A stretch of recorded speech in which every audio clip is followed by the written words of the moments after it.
सेना के नाम पर, सेना के शौर्य के नाम पर ये गोदी मीडिया कितनी गंदी पत्रकारिता करते हैं ना। दूसरों को देशभक्ति का सर्टिफिकेट देते हैं, दूसरों को देशद्रोही बताते हैं, जो सत्ता से सवाल करे उसे देशद्रोही करार देते हैं। मगर कल मुकेश अंबानी के न्यूज चैनल न्यूज 18 ने जो नजारा पेश किया, वो नजारा मैं आपको दिखाना चाहता हूं। मैं खुद कुछ नहीं कहूंगा दोस्तों, मैं इसकी आलोचना नहीं करने वाला हूं, मैं आप पर छोड़ने वाला हूं। आइए देखते हैं वो वीडियो। सेना का ऑपरेशन चल रहा है और देखिए पत्रकारिता के नाम पर किस तरह का नाटक किया जा रहा है। आज मेरा सवाल सेना से भी है, फोर्सेस से भी है कि आपने इस बात की इजाजत कैसे दे दी। आपका ऑपरेशन चल रहा है और इस तरह का ड्रामा, इस तरह का नाटक उस ऑपरेशन के दौरान चल रहा है। सबसे बड़ी बात, अगर यही चीज मैंने, रवीश ने, अजीत अंजुम ने की होती तो अब तक भाजपा का प्रचार तंत्र हमें देशद्रोही बता देता कि सेना का ऑपरेशन चल रहा है और देखो किस तरह का नाटक चल रहा है। सीधा और सरल सवाल, यह रिपोर्टर खुद कह रही है कि यह बहुत ही खतरनाक ऑपरेशन है, बहुत ही निर्णायक ऑपरेशन है और इस ऑपरेशन के बीच इसके लिए यह सब कुछ किया जा रहा है। क्यों?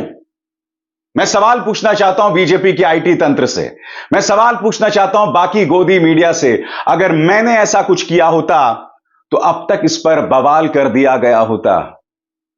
यूट्यूब के पत्रकार, डिजिटल मीडियम के पत्रकार जब साधारण सा सवाल करते हैं तो उनकी नौकरी पर बनाती है, उन्हें जेल में डाल दिया जाता है। और मैं मजाक नहीं कर रहा हूं दोस्तों। एक तरफ न्यूज 18 की इस हरकत को देखिए, शर्मनाक है या नहीं मैं आप पर छोड़ता हूं। इस हरकत को देखिए। अब मैं आपको 3 मिसाल देना चाहता हूं, एक के बाद एक। सबसे पहले पश्चिमी उत्तर प्रदेश में यूट्यूबर संजय राणा उत्तर प्रदेश सरकार की एक मंत्री से बहुत ही सामान्य अंदाज में, बगैर गाली गलौज के सवाल पूछते हैं। और क्या आप जानते हैं, उस सवाल पूछने के बाद उन्हें जेल में डाल दिया जाता है। सबसे पहले मैं नजारा आपको दिखाना चाहता हूं कि संजय ने सवाल क्या किया था, देखिए। आपने कहा था कि ये खड़गवंशी समाज का गाँव यानी मेरा अपना गाँव है, तो आपने कहा था कि मैं बुधनगर खंडुआ जो मेरे एरिया में आता है इसे मैं गोद ले रही हूँ, और आपने मंदिर पर खड़े होकर शपथ ली थी कि ये गांव मेरा है और मैं इस गांव की हूँ। आपने जो गांव के बड़े बुजुर्ग हैं उनसे भी कहा था कि जो आप काम है आपका वो आप मुझसे कहें, मैं इसका पूर्ति कराऊंगी, और अगर इस बार मेरी विजय होती है तो मैं इस गाँव में दोबारा आऊंगी। इसके बाद भी आप इस गाँव में दोबारा नहीं आई थी। बुधनगर में एक भी बरात घर नहीं है, नहीं यहाँ पर सरकारी शौचालय की व्यवस्था है, और आपने कहा था कि मंदिर से लेके इस वाली रोड को पक्का कराऊंगी। आपने यहाँ से लेकर जो खंजा वाला रोड था इसे मैं पक्का कराऊंगी। अभी तक ये रास्ता इतनी कच्ची है, यहाँ बाइक तक पैदल वाले भी लोग परेशान हो जाते हैं। कोई बदतमीजी नहीं, कोई बदमिजाजी नहीं, मगर देखिए किस तरह से संजय राणा को जेल में डाल दिया गया। संजय का गुनाह सिर्फ इतना था कि इन्होंने मुख्यमंत्री आदित्यनाथ के एक मंत्री, एक नेता से सवाल कर दिया। और अब तुलना कीजिए न्यूज 18 की इस पत्रकार की इस हरकत से। सेना का ऑपरेशन चल रहा है और इस तरह का ड्रामा चल रहा है। बात यहां पर नहीं रुकती है, याद कीजिएगा। स्मृति ईरानी से दैनिक भास्कर के एक पत्रकार ने बहुत सामान्य सा सवाल किया था, उसकी नौकरी पर बनाई थी दोस्तों। वो नजारा आपको याद है कि नहीं? ये तो शुक्र है अमेठी की जनता ने स्मृति ईरानी को उनके अहंकार का सबक सिखा दिया, मगर उस पत्रकार की नौकरी छीन ली थी स्मृति ईरानी ने धमकी देते हुए कैमरे पर। याद है? भूल गए? सुनिए। क्षेत्र का अपमान मत करो, तुम भास्कर से हो तो क्या? नहीं मैम, भास्कर से कोई मतलब नहीं अपमान करने वाले को। दैनिक भास्कर से आप सबसे मुखर सांसद और एक मुखर नेता है जी। लेकिन दैनिक भास्कर से हो तो सलोन विधानसभा मेरी विधानसभा जी, है, जी, जी, लोकसभा जी, क्षेत्र की जी। आप अपमान मत करो जी। लेकिन मैम अगर आप इस क्षेत्र में आई हैं तो फिर दो शब्द बोल दिया दीदी, दो शब्द मैम आप बोल दीजिए दो शब्द। मैं क्षेत्र का अपमान कर दे पत्रकार होते नहीं नहीं नहीं, आपके क्षेत्र का अपमान नहीं हो रहा, लेकिन आप पहली बार ऐसा कर रही है तो इसलिए आपसे मैं कह रहा हूँ, मतलब आप दो शब्द बोल दीजिए, बोलना नहीं चाह रही हैं। आप अगर मेरे क्षेत्र का अपमान करेंगे भैया तो मैं आपके मालिकाना उनको फोन करके कहूंगी पत्रकार को अधिकार नहीं क्षेत्र की जनता का अपमान करने। नहीं मैं कोई अग्रवाल जी है ना, कोई अपमान नहीं हो रहा है। मैं करूंगी फोन और कहूंगी सलोन विधानसभा क्षेत्र अमेठी लोकसभा क्षेत्र का हिस्सा है, मेरी क्षेत्र की जनता का अपमान मत करिए। आप होंगे बड़े रिपोर्टर, लेकिन आपको जनता का अपमान करने का अधिकार नहीं। दीदी आइंदा मेरे क्षेत्र की जनता का अपमान मत हम कीजिएगा। लोग 2 शब्द बोलने के लिए भैया आगे से मेरी क्षेत्र की जनता का अपमान मत करिएगा। मैं बहुत प्यार से निवेदन कर रही हूँ, वरना मैं पवन जायसवाल आज जिंदा नहीं है दोस्तों। आप जानते हैं इन्होंने एक बहुत ही शानदार रिपोर्टिंग की थी कि किस तरह से मिड डे मील स्कीम में बच्चों के खाने में उन्हें उचित आहार नहीं मिल रहा है, स्वस्थ आहार नहीं मिल रहा है उन्हें। क्या आप जानते हैं कि पवन जायसवाल पर उत्तर प्रदेश सरकार ने कई केसेस कर दिए थे। इस आदमी को इतना परेशान किया गया, मैं आपको बता नहीं सकता हूं। कुछ दिनों बाद पवन जायसवाल को कैंसर हो जाता है और आज पवन हमारे बीच नहीं है, जिंदा नहीं है पवन। जब ये कैंसर से जूझ रहे थे तो मेरे अलावा कई पत्रकारों ने इनके लिए पैसा जुटाने की कोशिश की थी। अपने अपने सोशल मीडिया प्लेटफॉर्म्स से हमने अपील की थी। मैं आपसे एक सवाल पूछना चाहता हूं, आप जो जनता हैं, गोदी मीडिया को इस हरकत के लिए कटघरे में क्यों नहीं रखते? सेना का ऑपरेशन चल रहा है और यह ड्रामा चल रहा है। सबसे बड़ी बात, भाजपा का प्रचार तंत्र, उनके अंध समर्थक अब आपका खून नहीं खोलेगा। बताइए, वो गैंग्स ऑफ वासेपुर का डायलॉग नहीं है, क्यों रे फैजल कब खोलेगा रे तेरा खून? और ये फैजल क्यों चुप है?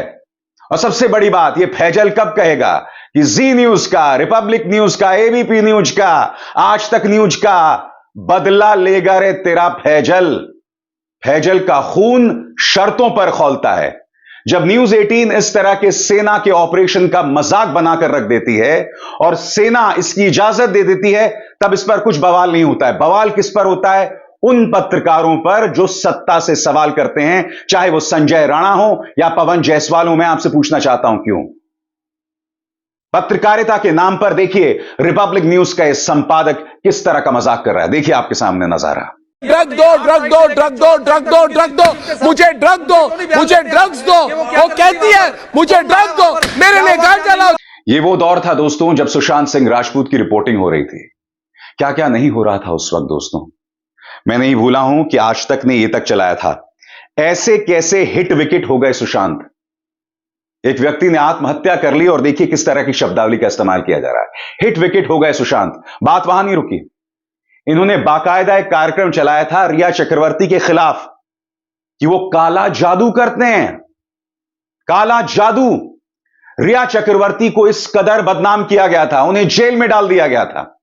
याद कीजिएगा, दीपिका पादुकोण की गाड़ी जा रही थी, तब गोदी मीडिया की पत्रकार ने किस तरह की रनिंग, एक ये नजारा, और फिर से देखिए सेना के ऑपरेशन के दौरान किस तरह का मजाक किया जा रहा है। सिर्फ 20 सेकंड फिर से उस क्लिप का देखिए। वो जा रही है और हम भी ग्राउंड जीरो पे आज आपको बताएंगे कि आखिर घने जंगलों में आतंकियों के साथ ऑपरेशन होता कैसे है और कैसे मुठभेड़ को अंजाम दिया जाता है। आपको बता दें कि हम ग्राउंड जीरो पर जाएंगे और आपको बताएंगे कि किस तरीके से आतंकियों के साथ मुठभेड़ होती है, क्योंकि ऑपरेशन का ये 3रा दिन है और हम ग्राउंड जीरो से रिपोर्टिंग दिखाएंगे और बताएंगे कि कैसे आखिर ऑपरेशन को अंजाम दिया जाता है। मैं स्पष्ट कर दूं दोस्तों, मैं आज इसकी आलोचना नहीं कर रहा हूं, मैं आप पर छोड़ रहा हूं। मैं आप पर छोड़ रहा हूं कि क्या आपको इसमें कुछ गलत दिखाई देता है? क्या आपको ऐसे गोदी मीडिया को देखना चाहिए? मैं आपको एक और मिसाल देना चाहता हूं सुशांत सिंह राजपूत के नाम पर, क्योंकि भारतीय जनता पार्टी का आशीर्वाद ऐसी पत्रकारों के साथ होता है। मैं मिसाल देना चाहता हूं एक पत्रकार जिसकी हरकत किसी बंदर से कम नहीं है, उसकी मिसाल मैं आपको देना चाहता हूं और आप देखिएगा किस तरह की रिपोर्टिंग कर रहा है यह आदमी।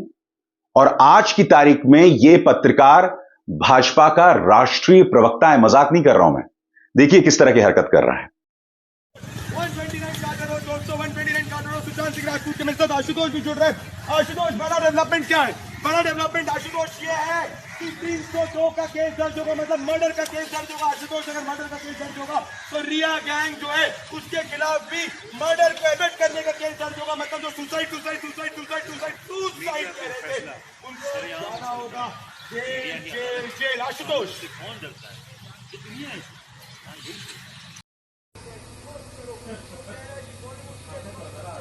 और बात यहां नहीं रुकती, उसके बाद ये रिपोर्टिंग करते हुए अन्य न्यूज चैनल्स को गाली देने लगता है।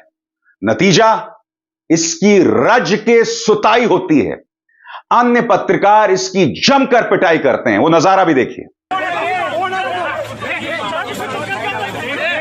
अरे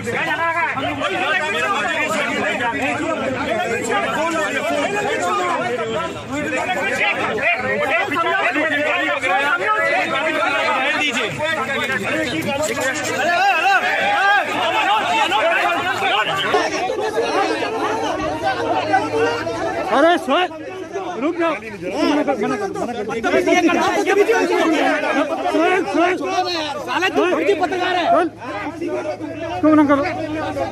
आप जानते हैं ये वही पत्रकार है जो आज की तारीख में भाजपा का राष्ट्रीय प्रवक्ता है। इस पत्रकार ने इंडिया न्यूज में खड़े होकर बतौर एंकर शरीर के गुप्तांग का नाम लिया था। मजाक नहीं कर रहा हूं मैं, आप दोहरा भी नहीं सकता हूं कि शब्दावली का इसने इस्तेमाल किया था। मैं आपको दिखा भी नहीं सकता हूं इसने क्या कहा था। आज की तारीख में यह व्यक्ति भाजपा का प्रवक्ता है। इस तरह के लोग, कुछ दिनों पहले मैं नहीं भूला हूं, इसी व्यक्ति ने मेरे परिवार को गाली दी थी। हकीकत के बिल्कुल उलट इसने मेरे परिवार के बारे में झूठ कहा था, गाली दी थी। उस वक्त मैं सोच रहा था कि इसके खिलाफ केस किया जाए, मगर एक पत्रकार कितने मोर्चों पर लड़े बताइए। आपके घर में एंटी टेरर सेल घुस जाता है और आपको देशद्रोही बताया जाता है। आप पर इनकम टैक्स के फर्जी केसेस किए जाते हैं। यह बात अलग है कि मेरा परिवार वो जीत गया। आपको ईडी द्वारा परेशान किया जाता है, पूरे दिन बिठाकर रखा जाता है। पत्रकार कितने मोर्चों पर लड़े दोस्तों? पवन जायसवाल कितने मोर्चों पर लड़ते? संजय राणा कितने मोर्चों पर लड़ते? वो जो दैनिक भास्कर का पत्रकार है जिसने स्मृति ईरानी से एक सामान्य से सवाल किया था, वो कितने मोर्चों पर लड़ता बताइए। मगर दूसरी तरफ मुकेश अंबानी के न्यूज चैनल की ये पत्रकार सेना के ऑपरेशन के नाम पर यह मजाक कर रही है, यह हरकत कर रही है। ना सेना ने इस पर लगाम लगाई और संस्कारी प्रचार तंत्र के लोग भी इस पर कुछ नहीं कह रहे हैं। इसीलिए तो मैंने कहा, फैजल तेरा खून कब खौलेगा। और ये बिल्कुल भी मत सोचिए कि पत्रकारिता को तार तार करने की ये चंद मिसालें, मैं आपको ढेरों मिसाल दिखा सकता हूं। आपको याद है रिपब्लिक की शाजिया, रिपोर्टिंग के नाम पर विदेशी जमीन पर किस तरह का ड्रामा किया जा रहा था। देखिए रिपब्लिक की शाजिया। सख्त हो चुका है। रूस ने ब्रिटेन के प्रधानमंत्री बोरिस जॉनसन के ऊपर बैन लगा दिया है। आपको याद होगा बोरिस जॉनसन कुछ दिन पहले ही जेलेंस्की के साथ कीव की सड़कों पर टहलते हुए नजर आए थे। हालांकि वो शुरू से ही इस युद्ध को लेकर के काफी मुखर नजर आए हैं। आप देख रहे हैं रिपब्लिक भारत और वो आपके साथ शाजिया निसार, सीधा युद्ध क्षेत्र यूक्रेन के उमन से। युद्ध को 53 दिन का समय बीत चुका है, लेकिन युद्ध जस का तस जारी है। फिर संसद के अंदर एक तथाकथित बॉम्ब मिलता है, उसे हाथ में पकड़ के, जो कि एविडेंस है, जो कि सबूत है किस तरह का ड्रामा किया गया था। मैं फिर आपसे सवाल पूछना चाहता हूं, अगर यही ड्रामा मैंने, रवीश ने, अजीत अंजुम ने किया होता तो अब तक जेल में डाल दिया गया होता, नेशनल सिक्योरिटी के नाम पर। और मैं नहीं भूला हूं, जिन लोगों ने संसद के अंदर स्मोक बॉम्ब फेंक दिया था वो अब भी जेल के अंदर बंद हैं आतंकवाद की धाराओं में। मगर देखिए पत्रकार किस तरह का ड्रामा कर रहे हैं। सबसे बड़ा महत्वपूर्ण सवाल है, क्योंकि बतौर पत्रकार जब हम जाते हैं प्रेस गैलरी में, जब हम प्रेस कर रुक सही तो बल्लवी जी प्लीज, सदन के भीतर जिस वक्त हम लोग जाते हैं, पत्रकारिता को तो शर्मसार करते ही हैं, मगर कॉमेडी भी भरपूर होती है दोस्तों। अब स्टूडियो के अंदर ये मोहतरमा क्या ड्रामा कर रही हैं, आप खुद देखिए। इसीलिए मैं कह रही हूँ सावधान रहिए, क्योंकि अगर आप सावधान नहीं हुए तो फिर कुछ ऐसे ही हालात हो सकते हैं। यहाँ पर जो पेड़ है वो उखड़ रहे हैं, यहाँ जो 3 चीजें हैं वो अव्यवस्थित है, लेकिन इसके लिए तैयारियां कैसी हैं इंडिया। गोदी मीडिया की पत्रकारिता आज के दौर में किसी कीचड़ से कम नहीं है। अगर आप उस कीचड़ को पास से देखेंगे तो वो छींटे आपके चेहरे पर आएंगे, आपको दागदार करेंगे। गंदी नाली में उतरकर पत्रकारिता के नाम पर एक और ड्रामा, गौर कीजिए।